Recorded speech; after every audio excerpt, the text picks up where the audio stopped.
Has one of the most beloved and iconic superstars of all time just revealed that his legendary career is about to come to an end? But for over 30 years, Rey Mysterio has defined the odds, revolutionized the business, and proving that art is bigger than size. He's a Hall of Famer, a multiple time world champion, and a hero to generations of fans who grew up chanting 619. But now the end is near. You might hear this and think he's just saying what every aging wrestler says.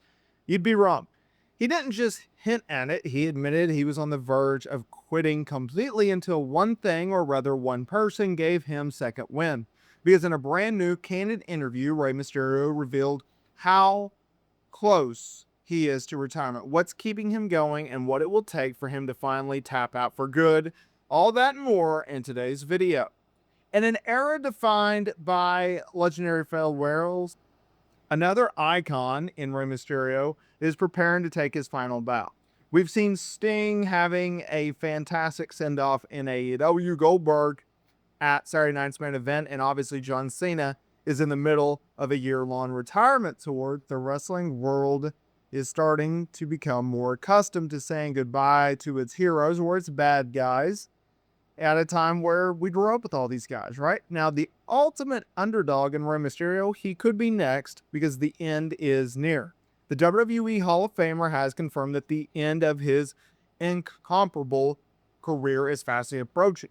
He did so while speaking on the Unmasked and Unfiltered podcast and revealed just how close he is to truly hanging up his mask for good. And this is what he had to say.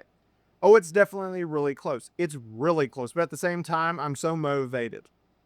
He credited his son, Dominik Mysterio, for giving him the motivation to continue after he was already contemplating the end. He said, I was really getting very close to calling it quits. But that just kind of gave me that kind of second wind, and it pushed me to keep going.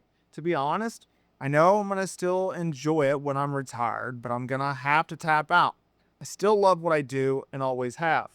While Mysterio remains a gifted performer, the physical toll of a high-flying style rather is undeniable. The legend will turn 51 in December, and a series of significant injuries in recent years have proven that his body is being pushed to the limits. Based off of his own candid comments, a major retirement tour for Rey Mysterio in 2026 should not come as a surprise should he opt to do so. Rey Mysterio is a guy that I grew up on, and I think a lot of people grew up on Rey Mysterio. How couldn't you, right? Now, I didn't see Rey Mysterio from Mexico, and I didn't see Rey Mysterio from ECW or WCW. I've always been a WWE guy outside of like recent times with AEW.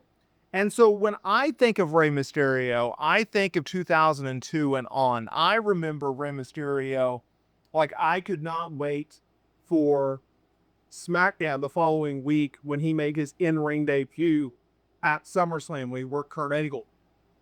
Couldn't wait to see, okay, did he beat Kurt Angle? How did he beat Kurt Angle? What was their match like, right? I could not wait to go and rent the DVD at the time to go back and watch SummerSlam because I was just so excited about this match. Because you had, even as a young kid, I was 8 at this time, I could not wait to see this match because I knew Kurt Angle, phenomenal in-ring worker, and I knew the Rey Mysterio.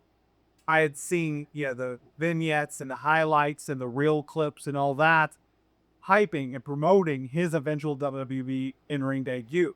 And as a kid, I was a SmackDown guy because I thought Raw during the Ruthless Aggression era, Triple H's Reign of Terror, I thought that was absolutely horrendous. I did not like Monday Night Raw at that time, so I was a SmackDown guy. And at the time, what was going on SmackDown? Well, Paul Heyman was in charge of creative, and he was pushing his SmackDown 6. Your Edge, your Kurt Angle, your Benoits, your Guerreros, your Mysterios, right? And Mysterio, because he was a smaller guy, they were trying to really build on the division with the cruiserweights.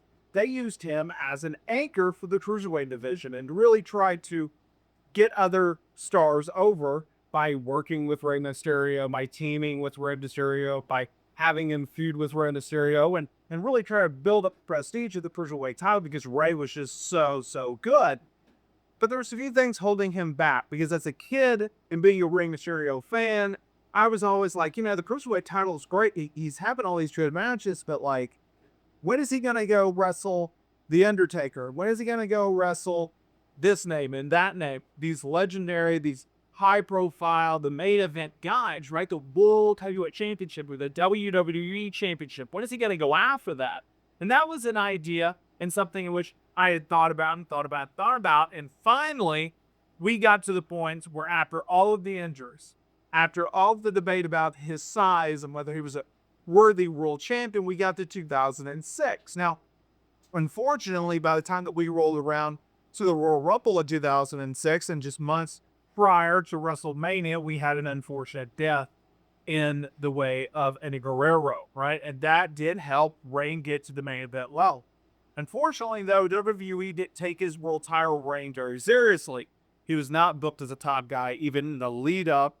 He was not booked as a top guy as a champion. And so that really sucked. Now, he later had another WWE title reign, but in WWE, he was never known as a main event type guy, despite the fact that he was one of the most popular guys on the entire roster, could go out there and do big promos and in-ring work that was fantastic. Why? Because he was a smaller guy.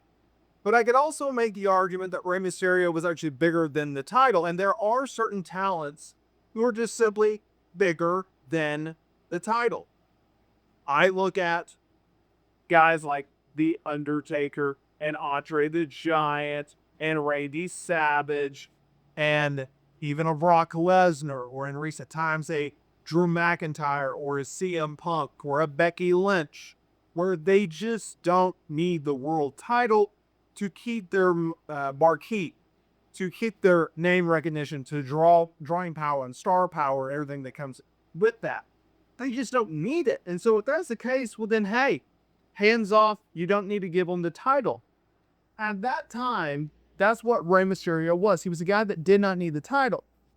Despite all the injuries and all of the surgeries and all of the hiatuses and all the time off and not being under contract with the company, even at 51 years old, this guy is still super over. He is still one of the best to ever do it. So, hey, props to Rey.